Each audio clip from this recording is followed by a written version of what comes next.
समस्त को प्रभु जीशुख्रीष्ट नाम मोर आंतरिक नमस्कार।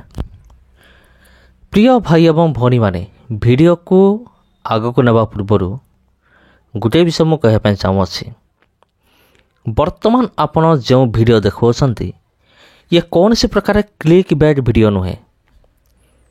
क्लिक बैट वीडियो माने धरा जाऊ थंबनेल रे थिबो गोटे जिनिस किंतु जतरा आपण क्लिक करिवे से वीडियो को वीडियो भीतर थिबो आ गोटे जिनिस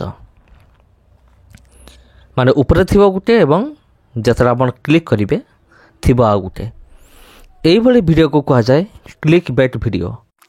किंतु वर्तमान आपण जहाँ भी किसी देखौछन्ते आ थंबनेल रे आपण जहाँ भी किसी देखिले से कौन से रूप में मिथ्या नुहे किंबा एई वीडियो कौन से रूप में क्लिक बैट नुहे।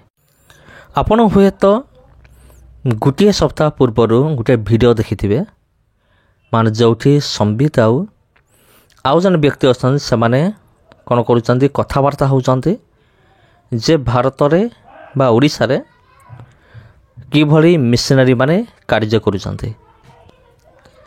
आपण जदि से वीडियो देखि नांती से वीडियो भी देखि परिबे गोटे इंटरव्यू हेइतला आ से इंटरव्यू रे ख्रिस्टियानिटी विषय रे अनेक विषय आलोचना करागला। आ हिंदू धर्म रे तो विभिन्न प्रकार जाति प्रथा रही आपण जानिथिबे। आ दलित मान को मंदिर माना छोट जाति लोक माने मंदिर परिदर्शन करि परिबे नाही। आ जदि आपण मनुस्मृति पढ़िबे सेठी तो आहुरी भयंकर भयंकर नियम सब रखा है जोटा कि जतले ब्राह्मणवाद शासन चलीथिला अर्थात इंग्रेज मानकर शासन पूर्वर जतबेले ब्राह्मण माने प्रत्येक गुलाम करिक रखिथिले आ सही समय कौन करा जाउथला दलित मानक ऊपर अत्याचार करा होतला आ समान बाछंद करा होतला। बहुत किछि नियम थिला एबे भी सेमती नियम किछि किछि रही अछि जे छोट जाति लोक माने दलित लोक माने मंदिर परिदर्शन करि परिबे नाही। तबे प्रिय बंधुगण ताको मध्य नहीं आलोचना करा जाइथिला जे एइटा हेबा बिल्कुल भी उचित नुहे आ समस्त को समान अधिकार मिलिबा दरकार। तबे प्रिय बंधुगण मु काहे कि कहूची थंबनेल रे आपण देखिले जे संबित एवं मु दुई जन जाक गोटे कॉलेज रो छात्र। तबे आमे केतोटी पॉइंट आमे आलोचना करिबा। प्रथमे संबित को विषय आलोचना करिबा जे एटा केमिति संभव से मोर कॉलेज मेट केमते हो पारे आ कथाटा बिल्कुल सत्य अटे मिथ्या नुहे। कारण जदि आपण से इंटरव्यूर वीडियो जदि आपण देखिबे आ सेठी से व्यक्ति जनक संबित को प्रश्न करूचंती जे आपण केते जगह आपण पढ़ी आ संबित कहउचंती मु बीए करिछि आर्ट्स ना साइंस से कहउचंती मु आर्ट्स करिछि। तबे आउ गोटे विषय पचारुचंती आपण केउठी आपण पढ़िथिले माने केउ कॉलेज रे आपण पाठ पढ़िथिले आ कि संबित कहउचंती जे मु अनुगुल गवर्नमेंट कॉलेज रे पढ़िथिले। तबे जदि आपण मो विषय पचारिबे मो मध्य गवर्नमेंट कॉलेज रो छात्र माने अनुगुल गवर्नमेंट कॉलेज रे मुई भी पढ़ुଥିଲି। जदि आपण एमती देखिबे अनुगुल गवर्नमेंट कॉलेज रो जते भी स्टूडेंट अछंती बा आगुरु थिले समस्ते संबित कर कॉलेज मेट बा गुटे कॉलेज रे पढ़ुଥିଲେ आपण एमती कहि परिबे। तबे आउ के विषय बंधुगण मते एमिति लागे अनुगुल गवर्नमेंट कॉलेज रे मु संबित को जबदि साक्षात करिछि तांको सहित कथावार्ता करिछि मते कहीं एमती लागू अच्छे। हुए तो मोर यही धारणा भूल मध्य हो पारे आ मु ग्यारंटी दउनी एटा सत बोली आ तांको सहित कथावार्ता करिछि तांको ब्यास समय आ मु मध्य पढ़ापढ़ी करूଥିଲି सेमती मु ग्यारंटी मु देई पारुनी किंतु एई कथा सत जे गुटिया कॉलेज रे आमे माने पाठ पढुथलो। तबे छाड़ନ୍ତୁ बंधुगण आमे आगो को जिबा आ से जो इंटरव्यू होता आ से विषय नहीं आम आलोचना करवा एवं आजिर वीडियो रे वर्तमान आमे माने संबित को भितर गोटे भ्रांत धारणा रही अछि सेटा को आमे माने दूर करवा। ଯେତେବେଳେ ଇଣ୍ଟରଭ୍ୟୁ ଭିତରେ ବିଭିନ୍ନ ବିଷୟ ଆଲୋଚନା ଚାଲୁଛି ଖ୍ରୀଷ୍ଟିଆନିଟି ବିଷୟରେ, ସମ୍ବିତ ଗୋଟେ ବିଷୟ ସେ କହୁଛନ୍ତି ତାଙ୍କୁ ଯେ ଖ୍ରୀଷ୍ଟିଆନମାନଙ୍କ ଭିତରେ କିଛି ସ୍ୱାର୍ଥ ନିହାତି ଅଛି, ସ୍ୱାର୍ଥ ନିହାତି ଥିବ। ସେଥି ନିମନ୍ତେ ସେମାନେ ଏହିସବୁ କାମ ସେମାନେ କରୁଛନ୍ତି। ତେବେ ସ୍ୱାର୍ଥ ଅଛି କି? ଯଦି ଆପଣ ମୋତେ ପ୍ରଶ୍ନ କରିବେ ତେବେ ମୁଁ କହିବି ହଁ, ସ୍ୱାର୍ଥ ଅଛି। ତେବେ କେଉଁ ଭଳିଆ ସ୍ୱାର୍ଥ ଅଛି? ଟଙ୍କା ପଇସାର ସ୍ୱାର୍ଥ ନୁହେଁ, ପଇସା ପାଇବା ପାଇଁ ନୁହେଁ, କିମ୍ବା ଚାଉଳ ବସ୍ତା ପାଇବା ପାଇଁ ନୁହେଁ। ତେବେ ଲୋକମାନେ କାହିଁକି ଯୀଶୁଙ୍କ ଆଡ଼କୁ ଆକର୍ଷିତ ହେଉଛନ୍ତି ଯଦି ଏହି ସମସ୍ତ ବିଷୟ ନାହିଁ? କାରଣ ଆପଣମାନେ ଜାଣିଥିବେ, ଯେତେବେଳେ ତପି ମିଶ୍ର 7-8 ଜଣ ଆଦିବାସୀଙ୍କୁ ଡକେଇକି ଯେତେବେଳେ ପଚାରୁଛି ଯେ ତୁମକୁ ଚାଉଳ ମିଳିଥିଲା କି ଟଙ୍କା ମିଳିଥିଲା କି, ଆଉ ସେମାନେ ଜବାବ ଦେଉଛନ୍ତି ନାହିଁ, ଆମକୁ ଏ ସମସ୍ତ ବିଷୟ ମିଳିନଥିଲା। କିନ୍ତୁ ଆମେ ପୁଣି ଥରେ ହିନ୍ଦୁ ଧର୍ମକୁ ଆମେ ପ୍ରତ୍ୟାବର୍ତ୍ତନ କରିବାକୁ ଚାହୁଁଛୁ। ଠିକ୍ ଅଛି, ଆମ ଭାରତ ଏକ ଧର୍ମ ନିରପେକ୍ଷ ରାଷ୍ଟ୍ର, ସମସ୍ତେ ନିଜ ଇଚ୍ଛା ଅନୁସାରେ କୌଣସି ନା କୌଣସି ଧର୍ମ ଗ୍ରହଣ କରିପାରିବେ, ଆଉ ସେହି ଅଧିକାର ତାଙ୍କୁ ଦିଆହେଇଛି। ତେବେ ଗୋଟେ ବିଷୟ ହେଉଛି, ଚାଉଳ ବସ୍ତା ନିମନ୍ତେ ଜଣେ ବଦଳିଯିବ କିମ୍ବା ଟଙ୍କା ନିମନ୍ତେ ଜଣେ ବଦଳିଯିବ, ଏଇଟା ବିଲକୁଲ ବି ଭୁଲ ଧାରଣା ଅଟେ। ତେବେ କ'ଣ ସ୍ୱାର୍ଥ ରହିଛି? ମୁଁ ବି କହିଲି ଯେ ସ୍ୱାର୍ଥ ଅଛି। ତେବେ କେଉଁ ପ୍ରକାର ସ୍ୱାର୍ଥ ଅଛି? ତେବେ ଯୀଶୁଙ୍କ ନିକଟକୁ ଲୋକମାନେ କାହିଁକି ଆସନ୍ତି?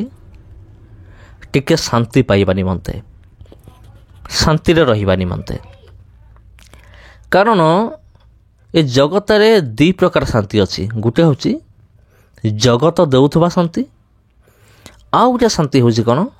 ପ୍ରଭୁ ଯୀଶୁ ଦେଉଥିବା ଶାନ୍ତି। ଜଗତ କେଉଁ ପ୍ରକାର ଶାନ୍ତି ଦିଏ? ଯେମିତି ମୁଁ କହିଲି, ଟଙ୍କା ପଇସା, ଚାକିରି, ବ୍ୟାଙ୍କ ବାଲାନ୍ସ, ଆଉ ବିଜନେସ୍ ବଢ଼ିଯିବା, ଟଙ୍କା ପଇସା ବଢ଼ିଯିବା, ବ୍ୟାଙ୍କ ବାଲାନ୍ସରେ ଉନ୍ନତି ହେବା, ଏ ସମସ୍ତ ବିଷୟ ହେଉଛି ମାନେ ଜଗତର ଆନନ୍ଦ ବା ଜଗତର ସୁଖ ଆଉ ଜଗତର ଶାନ୍ତି। ତେବେ ଆଉ ଗୋଟେ ବିଷୟ ହେଉଛି ଯୀଶୁ ଦେଇଥିବା ଶାନ୍ତି। ଇଏ ଏମିତି ପ୍ରକାର ଏକ ଶାନ୍ତି, ଯିଏ ଅନୁଭବ କରିଛି ସେ ଜାଣିଛି, ଯିଏ ଅନୁଭବ କରିନାହିଁ ସେ ଜାଣିନାହିଁ ଯେ ପ୍ରକୃତରେ ଯୀଶୁ ଦେଇଥିବା ଶାନ୍ତି କେମିତି। ମୁଁ କହୁଛି, ଯୀଶୁ ଦେଇଥିବା ଶାନ୍ତି କେମିତି? ଯୀଶୁ ଦେଇଥିବା ଶାନ୍ତି ଏମିତି, ଧରାଯାଉ ଜଣଙ୍କ ପାଖରେ 3 ଦିନ ହେଲା ଖାଇବା ପାଇଁ ନଥିବ, ତଥାପି ସେ ଶାନ୍ତିରେ ଥିବ। ତାକୁ ଆପଣ ପଚାରିବେ ଯେ ତୁମେ ଯୀଶୁଙ୍କୁ ବିଶ୍ୱାସ କରୁଛ? ହଁ, ଆମେ ବିଶ୍ୱାସ କରୁଛୁ। ଆଉ ତୁମେ ତ ତୁମର ପରିସ୍ଥିତି ବର୍ତ୍ତମାନ ଏମିତି, 3 ଦିନ ହେବ ତୁମେ କିଛି ଖାଇନ କି ତୁମ ପାଖରେ କିଛି ଖାଇବା ପାଇଁ ନାହିଁ, ତୁମ କ'ଣ ଶାନ୍ତିରେ ଅଛ ତୁମେ? ସେମାନେ କହିବେ ହଁ, ଆମେ ଶାନ୍ତିରେ ଅଛୁ। ଆଉ 3-4 ଦିନ ନ ଖାଇଲେ କ'ଣ ହେଲା? ଆମେ ଯୀଶୁଙ୍କୁ ପାଇଛୁ, ଆମେ ଶାନ୍ତିରେ ଅଛୁ। ଆଉ ଜଣଙ୍କର ଘର ନଥିବ, ଗଛ ମୂଳରେ ରହୁଥିବ, କିନ୍ତୁ ଶାନ୍ତିରେ ଥିବ। ଇଏ ହେଉଛି ପ୍ରଭୁ ଯୀଶୁଖ୍ରୀଷ୍ଟ ଦେଇଥିବା ଶାନ୍ତି। ସେ ଶାନ୍ତି ନିମନ୍ତେ ଅନେକ ନିଜର ଧନ ସମ୍ପତ୍ତି ବି ପରିତ୍ୟାଗ କରିକି ସେମାନେ ଯୀଶୁଙ୍କ ପାଖକୁ ଆସୁଛନ୍ତି। ଏଇଟା ହେଉଛି ପ୍ରଥମ ବିଷୟ। ତେବେ ଅନେକ ଯେଉଁ ଅଛନ୍ତି ସେମାନେ କହୁଛନ୍ତି ରାଇସ୍ ବ୍ୟାଗ୍ କନଭର୍ସନ୍, ବସ୍ତେ ଚାଉଳ ପାଇଁ ନିଜ ଧର୍ମକୁ ବଦଳାଇ ଦେବା କିମ୍ବା କିଛି ଟଙ୍କା ପାଇଁ ନିଜ ଧର୍ମକୁ ବଦଳାଇ ଦେବା। ଟିକେ ଆମେ ଆଲୋଚନା କରିବା। 50 କେଜି ଚାଉଳ, ଗୋଟେ ବସ୍ତାରେ ଅତି ବେଶୀରେ ଧରାଯାଉ 50 କେଜି ଚାଉଳ ରହିବ। ସେ ଖାଇ ଖାଇ ଯଦି ତା ପରିବାର ଖାଇବେ, ଯଦି ଛୋଟ ପରିବାର ହେଇଥିବେ ତ ହୁଏତ 2 ମାସ ଯାଇପାରେ, ଯଦି ବଡ଼ ପରିବାର ଥିବ ତେବେ 15 ଦିନରେ ଚାଉଳ ଶେଷ। ଚାଉଳ ଶେଷ ମାନେ ତା ଭିତରେ ଥିବା ଶାନ୍ତି ବି ଶେଷ। ପ୍ରଭୁ ଯୀଶୁଖ୍ରୀଷ୍ଟ ସେମିତି ଶାନ୍ତି ଦିଅନ୍ତି ନାହିଁ। ଆଉ ଗୋଟେ ବିଷୟ, ଧରାଯାଉ ଟଙ୍କା, ଧରାଯାଉ ଜଣକୁ 1,00,000 ଟଙ୍କା ମିଳିଲା, ସେ ଖାଇବ ଖାଇବ ଖାଇବ, ଯଦି 5 ମାସ 6 ମାସ ବେଳକୁ ତା'ର ଆଉ ପଇସା ଆଉ ନଥିବ, ଯେଉଁ ଶାନ୍ତିକୁ ସେଇ ଅଶାନ୍ତି। ତେବେ ଏମିତି ଶାନ୍ତି ପାଇଁ ଲୋକମାନେ ଆସନ୍ତି ନାହିଁ, ଲୋକମାନେ ଆସନ୍ତି ପ୍ରଭୁ ଦେଇଥିବା ଶାନ୍ତି ପାଇଁ। ପ୍ରଭୁ ଯୀଶୁ ଯେଉଁ ଶାନ୍ତି ପ୍ରଦାନ କରନ୍ତି ସେଥିପାଇଁ ସେମାନେ ଆସନ୍ତି। ତାପରେ ଆଉ ଗୋଟେ ବିଷୟ ହେଉଛି, ଲୋକମାନେ ନିଜର ଜୀବନକୁ ବଞ୍ଚାଇବା ପାଇଁ ଆସନ୍ତି। ତେବେ ଆପଣ ଜାଣିଥିବେ ଯେ ଏଇଟା ବି ଗୋଟେ ସ୍ୱାର୍ଥ ଆପଣ କହିପାରିବେ ଯେ ଜୀବନ ପ୍ରଭୁ ଯୀଶୁଖ୍ରୀଷ୍ଟ ଦିଅନ୍ତି। हाँ प्रिय बंधुगण, प्रभु जीशुख्रीष्ट निकट जीवन अच्छी। अनेक साक्ष्य आप शुणी जे जने मरु मरु बंसीगला, प्रभु जीशु ताको बंचेदेले। आ जन जन साक्ष्य दिखती मु 30 वर्ष 40 वर्ष पर्यंत अमुक रोग मु पीड़ित थी, मु बहुत कष्ट पाऊली, किंतु जीशु को विश्वास कलापर से कष्ट मोर दूर हो गला। तेबे ताको टंका दरकार ना ताको जीशु दरकार? कारण से भल भाव जानी जदि टंका ताको दिया जाए तेबे अल्प दिन सरीज, किंतु प्रभु जीशु जदि ता जीवन रे कार्य करते रहती ता सहित सारा जीवन तार समस्त दुख समस्त अशांति ता जीवन रू दूर हम। से निमंते लोक मैंने कौन करती, प्रभु जीशुख्रीष्ट को निजर व्यक्तिगत उद्धारकर्ता भाव से ग्रहण करती। तबे से मुझे देखुली संविध प्रश्न करुले जे कौन स्वार्थ रही, यही समस्त विषय रही स्वार्थ रही। से कौन करती, प्रभु जीशुख्रीष्ट निकट को से आसती। आउ ये एमती एक शांति मृत्यु सामनार थी, तथा भय न, कारण प्रभु जीशुख्रीष्ट ता जीवन शांति देइचंती। आउ ये शांति केबे शेष हुए ना। आ जगत देइथिबा शांति तो अल्प समय पर शेष हो जाए। टिके भलरे खाइबा, टिके भलरे रहिबा, भल खंडे पिंधिबा, किंतु प्रभु जीशु जो शांति देबे ताहा जीवन सारा थिबो। तबे प्रिय बंधुगण, समस्त को प्रभु जीशुख्रीष्ट नाम रे मोर आंतरिक नमस्कार। आउ जदि वीडियो आपन भल लगी थाए तबे वीडियो को आपन निश्चित भाव में शेयर करेंगे, चैनल को सब्सक्राइब करंतु। आगामी दिन मानकरे आहरी एही भली अनेक वीडियो निमंते समस्त को ख्रीष्ट प्रेम रे मोर आंतरिक नमस्कार।